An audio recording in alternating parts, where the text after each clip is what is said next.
Pete Buttigieg doesn't seem like he spent much time around black people. And I don't know how you get over that. I don't know why he hasn't really spent much time around black people. I don't think that's something you can sort of make up with a Douglas plan. What matters about a black life to you, Mayor Pete? What matters about a black life to you? Answer that for in just months. There are a lot of black people who were fed up and tired of the Democratic Party, not to mention even anything with the Republican Party, but the Democratic Party speaking the right language, but not doing the right thing. He's been criticized for firing the first black police chief. Bombshell new reporting by TYT Investigates, which uncovered a plan by white police officers to use Indiana Mayor Pete Buttigieg's campaign donors in order to pressure him to remove South Bend's very first black police chief. We got access to some documents outlining police officers discussing a plan to use Buttigieg's donors, two big donors, to get Buttigieg to agree to get rid of the black chief once he took office in January of 2012. One of the cops is quoted in these documents as saying, I'm paraphrasing, it'll be a fun time when all white people are in charge. I will say that if anyone who is on patrol is shown to be a racist or to do something racist in a way that is substantiated, that is their last day on the street. He has a problem with the African American community in South Bend, which is 30% of the community. That's significant. He falls off a cliff when he hits these racial issues. He just does. I do not have evidence that there has been discipline for racist behavior in the case of Oregon.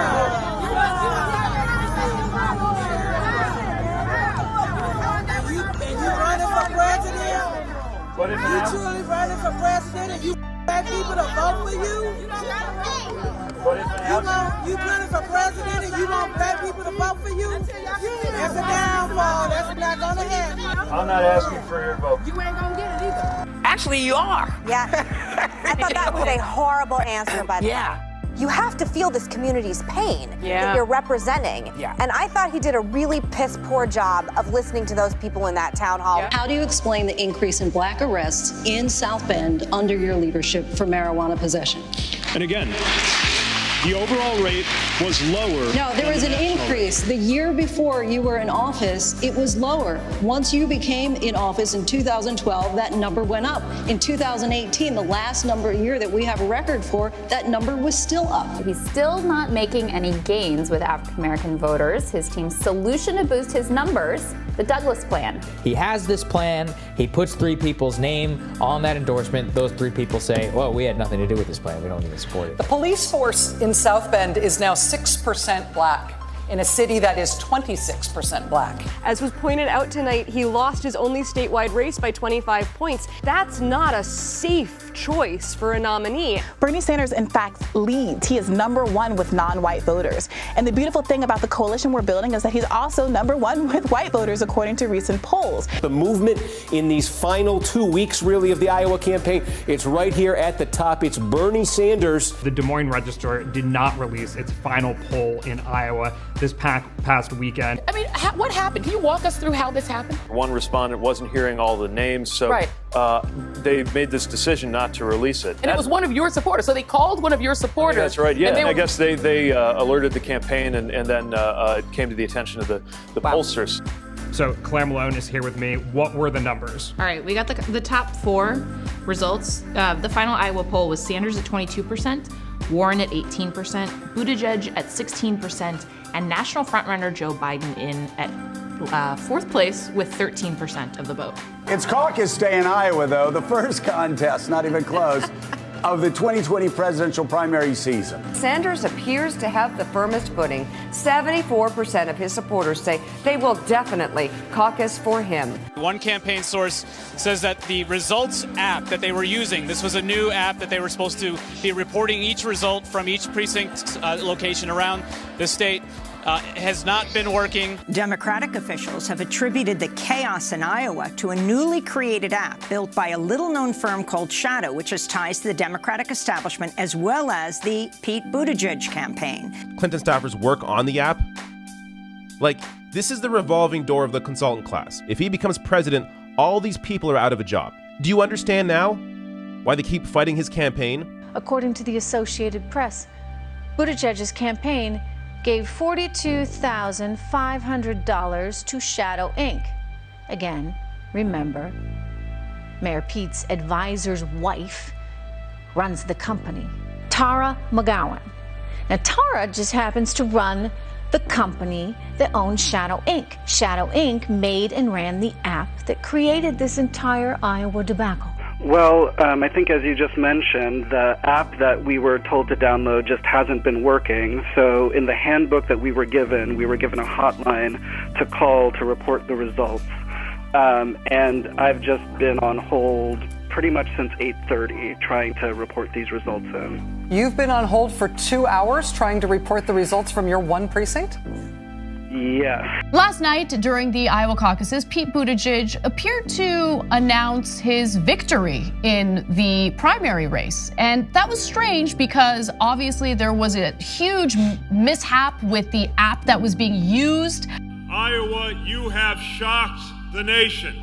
By all indications, we are going on to New Hampshire victorious. Democratic leaders in Iowa are also facing widespread criticism over its slow release of results and in some cases for issuing incorrect results. In one case, Black Hawk County, delegates for Bernie Sanders were mistakenly given to Deval Patrick.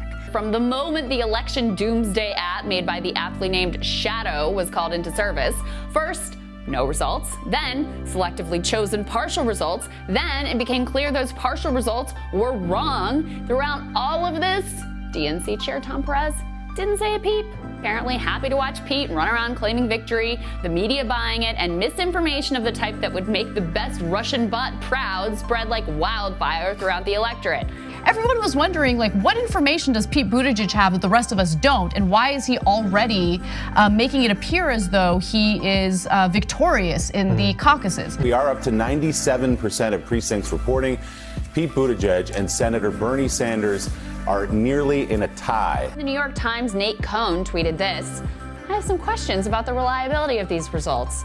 It went on to explain that it appeared Sanders' votes in Polk County had been given to Tom Steyer and Deval Patrick. Other people on Twitter pointed out additional errors as well, a mismatch in one county between the results that the precinct had publicly reported and what the official tally said. Just so happened that mistake happened to hurt Sanders as well. Weird. Volunteer was outraged to find that one of the Sanders delegates he had fought so hard for had been given to Elizabeth Warren. Rounding errors were identified that, weirdly, all seemed to overwhelmingly benefit Pete. And the one thing that every one of these errors had in common is they all went against Bernie. The people who gave Bernie Sanders this hard-fought and well-deserved potential win are people like this. These immigrant workers at a pork processing plant who had to fight to be able to even cast their ballots in a caucus that conflicted with their work schedule. They were the very first to vote and among the very last to be counted. So for 4 days, their voice and their vote was completely erased, as were the Latinos who participated in satellite caucuses and went overwhelmingly for Bernie Sanders as well. These are caucus goers at the South Sudanese Center in Des Moines, which went 80% for Sanders and were 90% were new voters. 90%. Any sane party would be celebrating these folks who put their faith in our democratic system for the first time, casting ballots for candidates that they believed in, that they believed shared their values. The fact that these voices were not celebrated at all, on the contrary, they sought to silence them, well, that tells you everything you need to know about the party establishment's real commitment to diversity. They're all about it so long as that diversity backs the status quo. No one really seems to want to grapple with the fact that Bernie Sanders won 45% of non-white women, a stronger performance than he had with any other demographic. This afternoon, the head of the Democratic Party, DNC Chair Tom Perez, called on the Iowa Democratic Party to immediately begin recanvassing the results. A bit of a head-scratching announcement this late because Iowa Democrats are doing exactly that, recanvassing the results. That's how they're getting the results. They started counting those satellite caucuses and Bernie started catching up to Pete, and that, ladies and gentlemen, could not be allowed to stand. Apparently yesterday morning, after days of Iowa disaster, Team Pete called into the DNC to complain about the counting of the satellite caucuses, which again were going overwhelmingly for Bernie Sanders, drawing him into a virtual tie. Perez decided that with Bernie moving into a tie with 97% of the vote in, something absolutely had to be done. Some 6,000 more Iowans came out on caucus night to support our candidacy than the candidacy of anyone else. And when 6,000 more people come out for you in an election than your nearest opponent, we here in northern New England call that a victory. The person who gets the most votes ought to be the person who wins. But here's the thing, and I think this is very important coming out of Iowa, and I'm going to say this is very, very candid.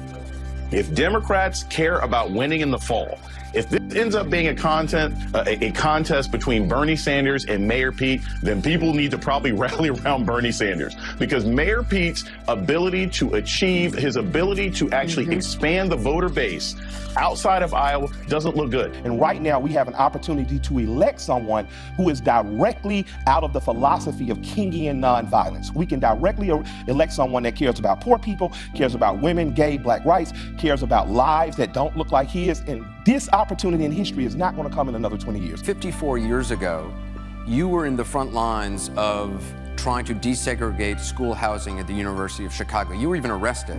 Don't tell anybody that. Injustice is something that I have always fought throughout my life.